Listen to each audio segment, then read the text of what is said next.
everyone, this is Showtime 112. This is part 2 of our story about the Brewster Buffalo in Finnish service.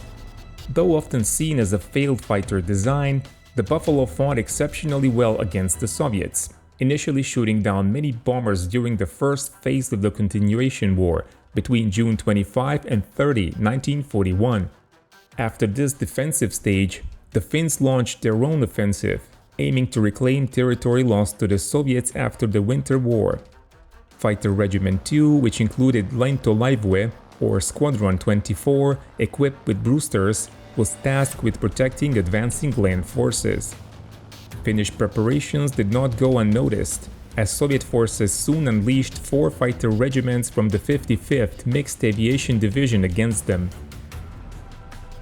July 8, 1941 saw intense aerial combat, and 2 Finnish pilots became aces that day, including Staff Sergeant Lauri Nissinen. Flying within the swarm led by Lieutenant Pekka Kokko, Nissinen spotted 2 Polikarpov I-153 Chaika fighters and an R-5 reconnaissance plane 500 meters below and to his left. The I-153, or Chaika, meaning seagull, was a late 1930s biplane fighter with retractable landing gear, previously proven maneuverable and dangerous in combat against Japanese forces in Mongolia. Although outdated, it remained highly agile and posed a serious threat if fought on its own terms. Nissinen attacked the R-5 from above in the left, opening fire at close range, about 100 meters.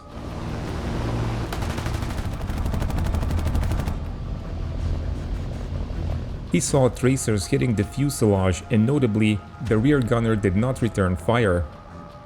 However, the escorting Chaikas forced Nissinen to break off his attack in a quick dive.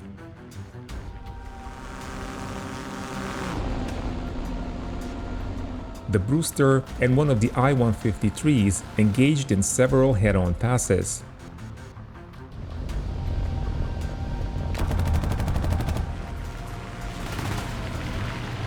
Eventually, Nissinen scored a hit on the enemy's engine, which began smoking heavily.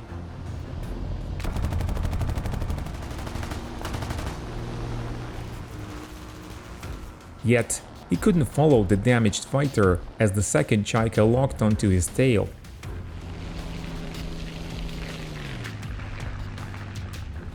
After diving away, Nissinen re-engaged in more head-on passes. The second Chaika pilot then attempted to escape, diving to very low altitude.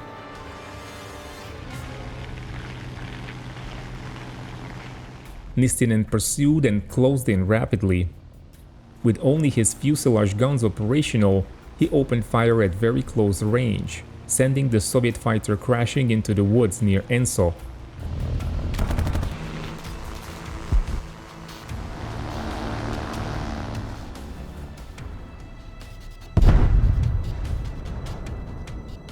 Finnish observation posts later confirmed both I-153s from the 65th Attack Air Regiment going down.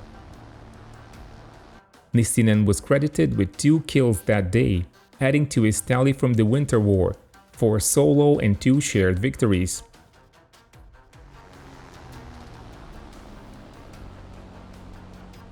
On the same day, another ace emerged. Squadron Commander Major Gustav Magnusson shot down a massive TB-3 Soviet bomber.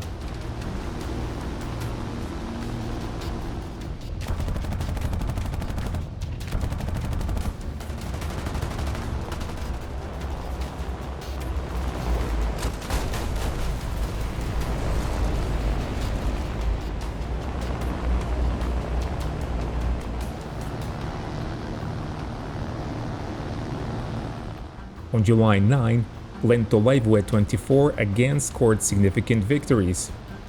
Major Magnusson led 12 Brewsters on an early morning patrol, and shortly after 5 a.m., 9 of his fighters engaged 15 I-153s from the 65th Attack Air Regiment over Lahdenpohja.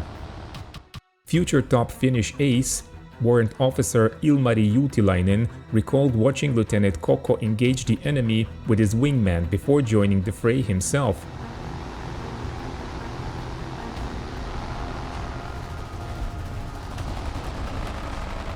Despite malfunctions disabling his wind guns, Juutilainen fired from close range at a lone I-153, flying very low, downing it after an attack from just 50 meters.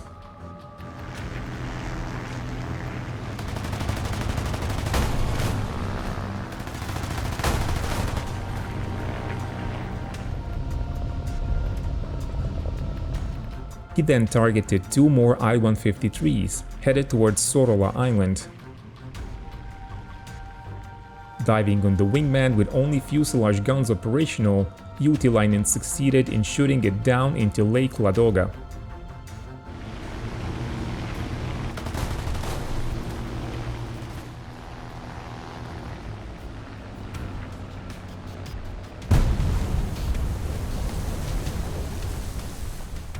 Engine trouble forced him to return early, marking his third and fourth kills. Juutilainen would go on to become not only Finland's top ace, but the leading non-German ace in the European theater.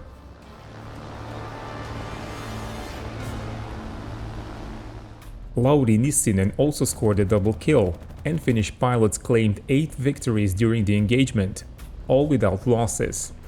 Although Soviet aircraft were far more maneuverable, Finnish pilots capitalized on their superior speed and the apparent lack of training among Soviet crews.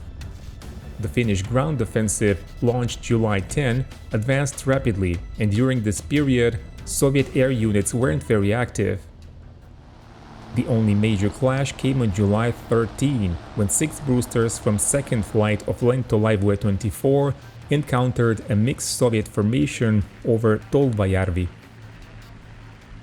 Staff Sergeant Eero Kinnunen spotted 3 Tupolev SB bombers with 4 Polikarpov I-16s providing top cover. Kinnunen attacked the fighters, triggering a dogfight.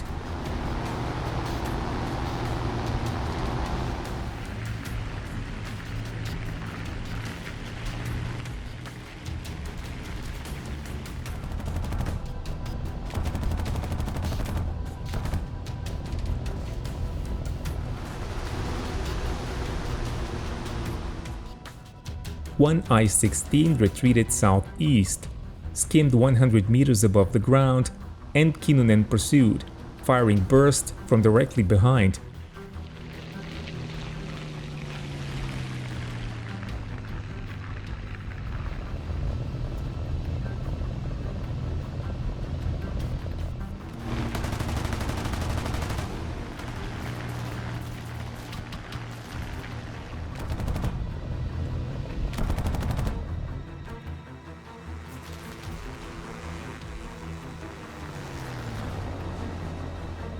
The enemy fighter plummeted into the forest.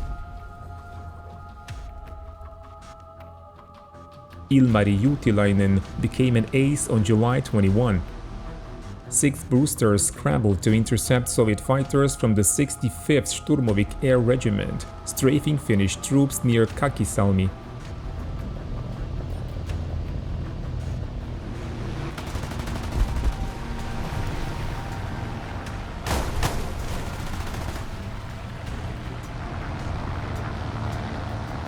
The Finns claimed 3 I-153s, including Juutilainen's 5th victory.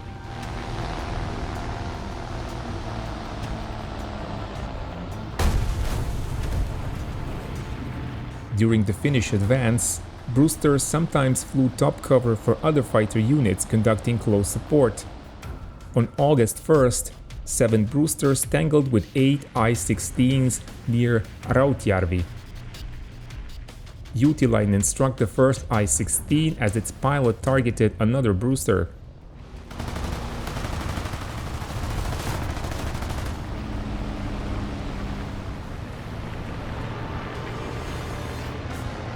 He downed the second I-16 off Lieutenant Karhunen's nose.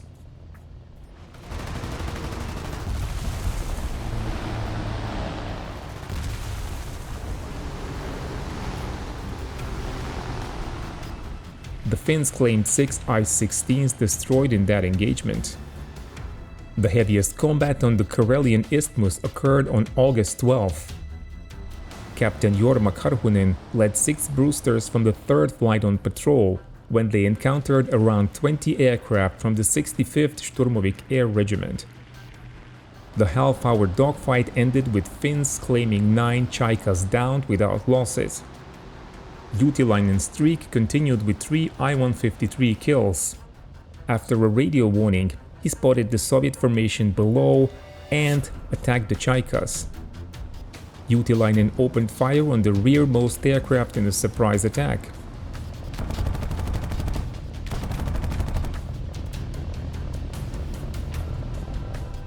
The pilot never bailed out.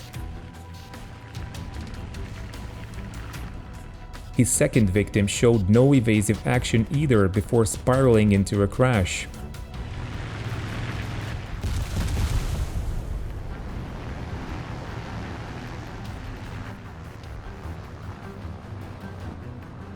The third also failed to react and crashed after Juutilainen pursued it to 1,000 meters of altitude.